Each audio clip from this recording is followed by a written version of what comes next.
इंशाअल्लाह ताला 13 जुलाई से ये मार्च लियाकत बाग से सुबह 11 बजे इसका आगाज़ होगा।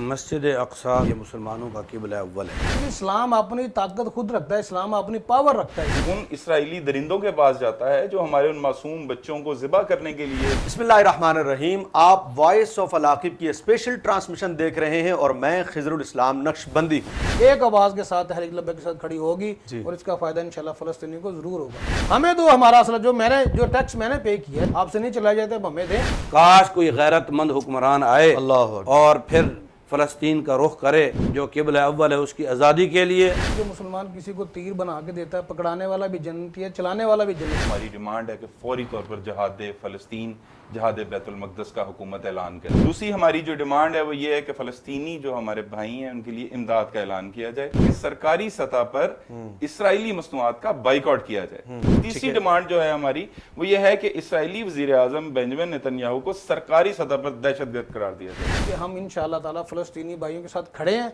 खड़े रहेंगे।